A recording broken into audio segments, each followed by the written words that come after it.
Alors aujourd'hui je voulais vous présenter mon petit module DL24.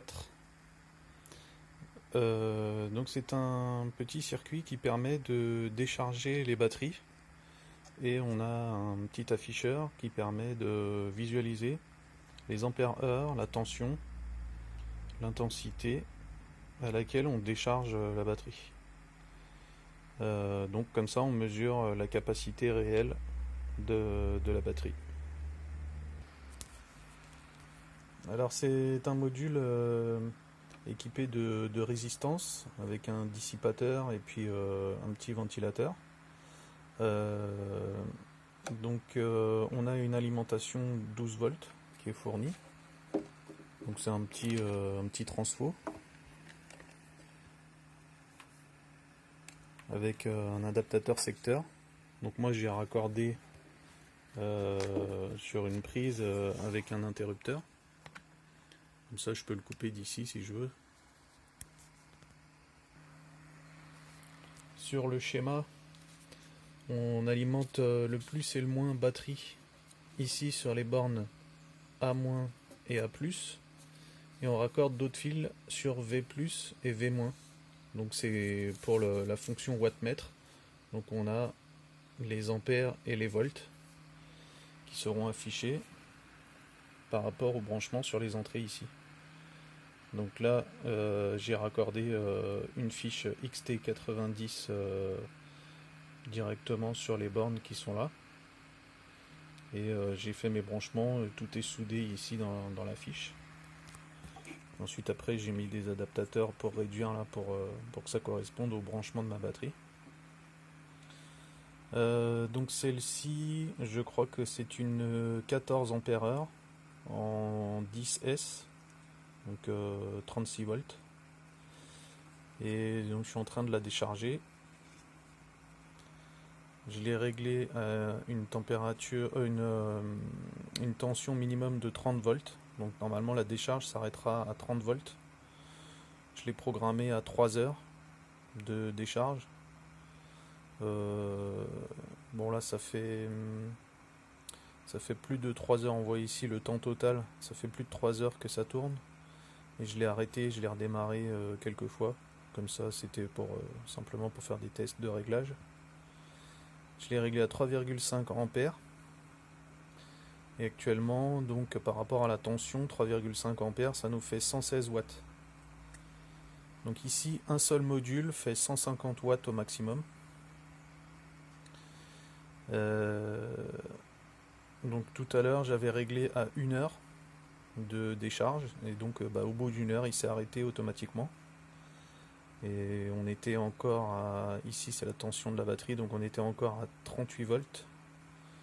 Donc c'est pour ça que j'ai programmé 3 heures et j'ai continué la décharge. Donc actuellement la batterie a délivré 10 948 mAh et bientôt 400 Wh. Donc c'est une petite batterie ARDU. On va regarder si c'est bien ce que je pensais. Voilà. Donc elle est vendue pour 14 ampères-heure. On va voir combien d'ampères-heure elle pourra délivrer au maximum. Alors moi, avec ce module, donc là c'est le module principal, celui où on fait les branchements batterie, alimentation, afficheur. Mais on peut acheter des modules supplémentaires. Moi j'ai acheté le kit d'un seul bloc. Donc avec des ventilateurs et résistances supplémentaires. Donc moi j'ai pris le modèle 600 watts au maximum. Donc là pour l'instant il n'est pas raccordé. Mais ils font tous 150 watts. Et celui-là aussi. Donc si on les met tous, on les raccorde tous ensemble, on peut avoir jusqu'à 600 watts.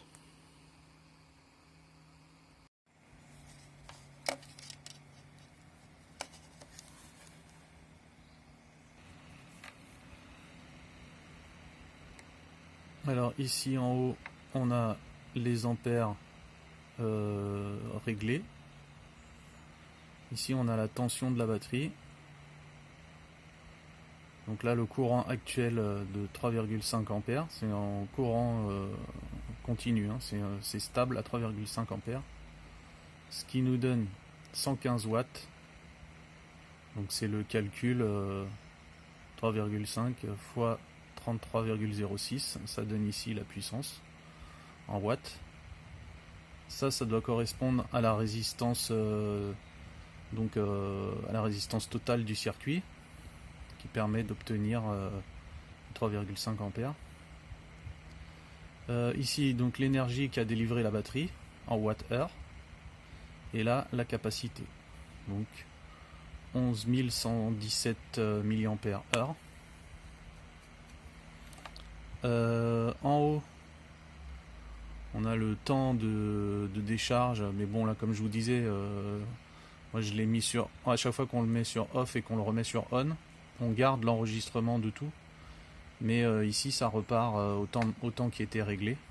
Donc là c'était réglé à 3 heures, ça fait 50 minutes que je l'ai réenclenché. Ici c'est la tension donc la tension minimum à laquelle j'ai réglé la fin de décharge, 30 volts.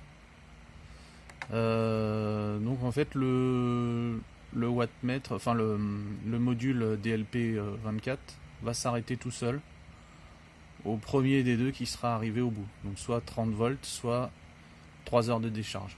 Donc moi j'ai fait exprès de mettre 3 heures pour être sûr que ça coupe aux 30 volts. Ici on a la température du CPU qui est actuellement à 29 degrés. Et la température au niveau de la ventilation du dissipateur, on est à 60 degrés. Donc quand on reste appuyé sur le bouton on-off qui est en bas, on accède aux paramètres de réglage. Donc ça nous permet de régler par exemple ici, comme j'ai qu'un seul module, je peux régler qu'à 150 ampères, 150 watts maximum. Et donc si je rajoute des modules, je pourrais aller jusqu'à 600 watts. Dans ce cas là, dans les paramètres, il faudra que je règle la puissance maxi à 600. On peut régler donc la tension minimum, le temps de décharge, l'écran, le contraste et la luminosité. Là je l'ai mis sur off pour pouvoir accéder au réglage. On a aussi un autre moyen de régler directement en appuyant sur le bouton M, en restant appuyé dessus. Ça fait clignoter les paramètres qui sont réglables.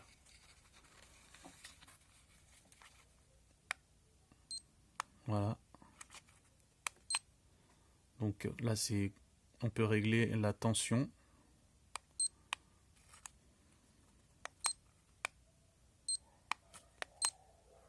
Ou le courant. Je reste à nouveau appuyé. Si je rappuie plusieurs fois, on peut régler directement le temps de décharge et la tension mini de coupure. Par contre, si je reste appuyé sur le bouton du bas, on rentre dans les paramètres. Donc on peut régler la langue, anglais ou chinois, la luminosité. On peut régler le temps avant extinction, 60 secondes. La précision du courant, la correction de température, le temps de décharge, donc je vous disais, là je l'ai réglé à 3 heures, la tension minimum, la tension maximum, donc ça j'y ai pas touché, c'était réglé comme ça, le courant maximum de 25 ampères, le courant, la puissance maximum là qui est à 150 watts. Ensuite on peut sortir du menu, remettre les paramètres d'usine et faire un reset complet.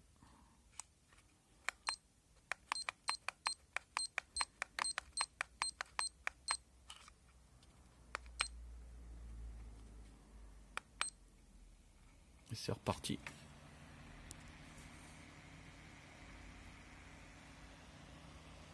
Donc là vous avez vu que c'est reparti sur 3 heures, car je l'ai mis sur off et je l'ai remis sur on. Et par contre on voit que le reste, les réglages comme ils n'ont pas changé, on a gardé la capacité et l'énergie fournie par la batterie. Donc ça c'est bien, ça garde en mémoire tant qu'on laisse le système branché. Par contre, je pense que si on éteint l'alimentation 12 volts, il y aura plus de, ça gardera pas en mémoire, quoi. Alors je vois qu'il y a un signe Bluetooth là, donc ça j'ai pas regardé, mais on doit pouvoir se connecter avec une appli en Bluetooth et avoir peut-être des graphiques ou des choses comme ça. Ça pour l'instant j'ai pas encore, je m'y suis pas encore intéressé.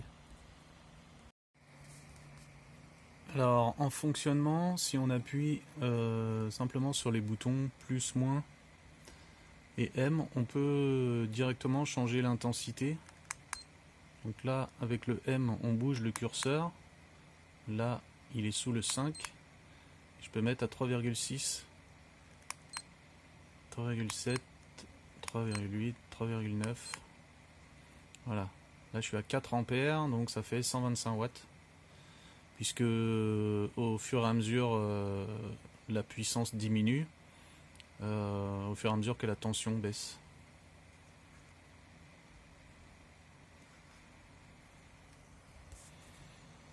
Bon, là je suis bientôt à 30 volts. On voit que la batterie a délivré 12,4 ampères heure. Donc c'est plutôt pas mal puisqu'elle est vendue pour 14 ampères heure.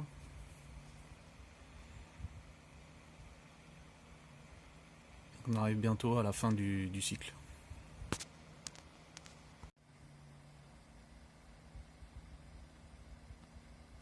Et voilà, terminé. Donc elle a délivré 12,5 mAh avec une coupure à 30 volts. Donc je pense que j'aurais pu continuer jusqu'à 28 volts, ce qui aurait peut-être permis de la faire délivrer les 14 ampères heure. Sachant que le BMS, lui, il coupe à 25 volts à peu près, 25, 25,5. Je trouve que c'est très bas pour une batterie lithium. Donc moi je préfère couper à 30 volts. Pour une 10S, ça fait 3 volts par élément. C'est largement suffisant. Pareil quand on la charge, le BMS coupe à 42,5 volts je crois. Moi je fais couper le chargeur à 41,8, quelque chose comme ça, en tout cas avant les 42 volts. Donc le cycle de 12 523 mAh, je trouve que c'est pas mal pour une petite batterie. Je me rappelle plus du prix exactement, mais je crois qu'elle est à 100 euros. Donc 100 euros pour 12,5 ampères heure. C'est un bon rapport prix ampère heure. Du moins si ça dure, si la batterie dure longtemps, quoi. C'est sûr que si au bout de 4 décharges elle est HS, mais bon, pour l'instant je m'en suis servi sur mon vélo et ça fonctionne très bien. Je m'en sers en biberonnage, donc j'ai cette batterie là qui alimente une autre, la batterie de mon vélo qui est moins performante en milliampères heure. Je l'avais mesuré à 9000 mAh, 9500 je crois. Donc au total ça me fait une bonne autonomie avec les deux batteries. Alors du coup moi j'ai assemblé les modules entre eux. Donc ce sont des petits carrés comme ça qui font la même taille que celui-là, qui s'assemblent avec des vis. Donc, sur chaque côté on a des bornes, on vient les superposer comme ceci et on met les vis. Donc là ça me permet d'avoir 4 modules de 150 watts, tous raccordés les uns avec les autres. Et au total donc 600 watts. Donc les vis sont fournies avec chaque module. On a aussi des fiches pour téléphone portable et alimentation qu'on peut venir raccorder sur le module primaire, ici. Donc au lieu de brancher des batteries comme ça, on peut brancher des batteries avec des fiches comme celles des téléphones. On a la fiche européenne pour l'alimentation du module principal. Et ici, pour pouvoir raccorder des batteries avec des petites pinces crocodiles. Donc par exemple une batterie 12 volts de moto ou de voiture. Pour tester la capacité. Alors j'ai fait l'assemblage des autres modules de ventilation et de résistance. Donc le module principal est ici. Et ensuite on raccorde les autres sur les trois côtés du module principal pour pouvoir avoir 600 watts. Alors ensuite, il faut rester appuyé sur le bouton M et mettre sous tension pour avoir accès à un menu qui permet de régler la puissance à 600 watts. Il faut aussi bouger le strap de puissance qui est ici sur la lime. Voilà. Ici, le petit strap est mis sur 600 watts. Si on le met au milieu, c'est 450 et si on le met tout en bas, c'est 300. Et à l'origine, il est raccordé sur le côté, entre ces deux-là, pour être réglé à 150. Alors, je vais rester appuyé sur le bouton et je vais mettre sous tension. Voilà. Donc là, on a accès au réglage, si j'y arrive. Bien sûr, j'y arrive pas. Donc on va recommencer. À partir de là, en fait, on a accès au réglage pour modifier la puissance d'alimentation. On recommence, on coupe, on reste appuyé.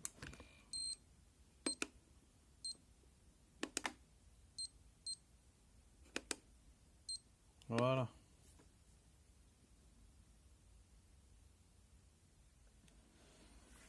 Et alors maintenant, quand on va dans les paramètres, on voit ici qu'on a la puissance maximum de 600 watts. Donc évidemment, si je vais sur le paramètre, je peux réduire la puissance maxi. On voit aussi qu'on a 40 ampères sur la ligne d'au-dessus. Donc je peux pas aller au-delà de 600 watts. Par contre, si je veux, je peux descendre. Bon, là, de toute façon, c'est la limite maxi. Alors,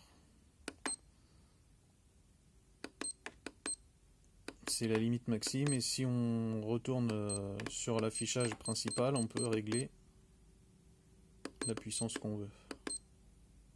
Ah, évidemment, j'ai loupé le truc. Exit. Voilà. Donc là, c'est réglé à 10 ampères. De toute façon, si on dépasse la puissance maxi réglée, le système se met en défaut. Bon, on va peut-être pas mettre 20 ampères, ça me paraît vraiment déjà beaucoup. On va peut-être 20 ampères, on va essayer, on verra bien. Donc là, on a un temps de décharge de 10 secondes.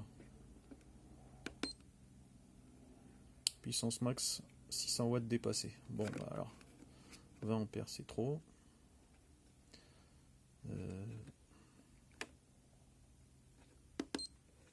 10 ampères, hop. On est à presque 300 watts.